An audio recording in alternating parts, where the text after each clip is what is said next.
maloko nowach nyinge Elizabeth Otieno machiegni.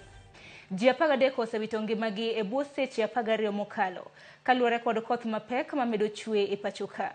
Makelo kwan ji duto ma osewito ngimagi kaluwore kod midhiero mar oula nyaka ji 76 kaluwore kod jaloso e lo piny owacho Isaac Mwaura. Jopiny koro ikwayo mondo olu puonj mag ritruok mosebedo kichiwo e kindegi mag koth. Joyce Duor gi ler mathoth. Koth mapek mamedo chwe pachoka medo kelo kethruok mag mwandu ka oganda mathoth bende pio oula oseyuero. Koloso Harambe House bore Nairobi, jaloso e lo piny owacho Isaac Mwaura oyangoni kwan jogo mosewito ngimagi nyaka sani ochopo ji 76.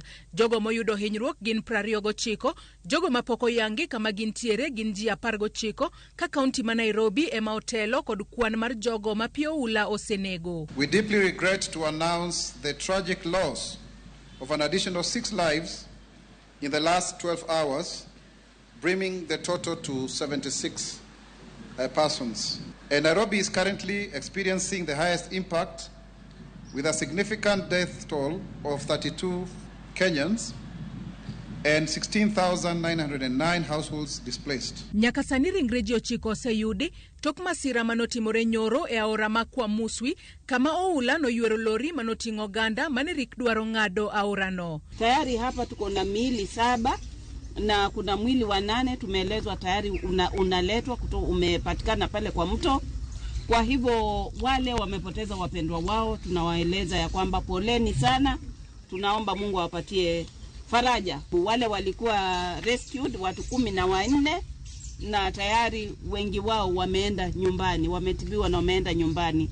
Japo tuko pia tunahuzunika kwa sababu tunaelewa kuna watu karibu 10 hapo hawajulikani waliko. Jiadek bende pio oula no yuero odhiambo manyoro ma ochwe onego estemane gitemo ng'ado aora Tindanda e kaunti ma Machakos. Jiadek goriwo dichuo, min ode kod jirandgi mane rik dok pacho kowuok e chiro ma Yaitha. E kaunti ma Meru, ji 4 osetho tok pio oula yuerogi kai kar dak ma Mathare ringre achiel oyud kawuono. As I speak to you today, our county has had 4 fatalities.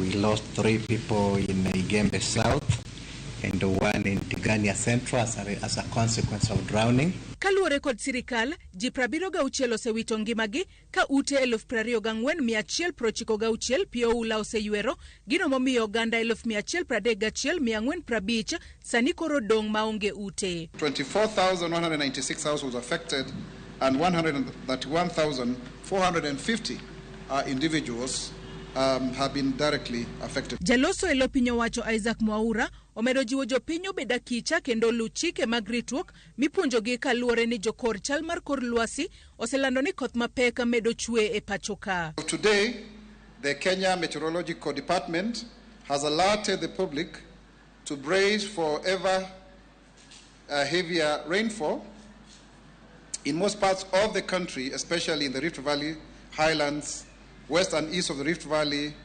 including the Nairobi area, southeast lowlands, Lake Victoria Basin, and the coastal region.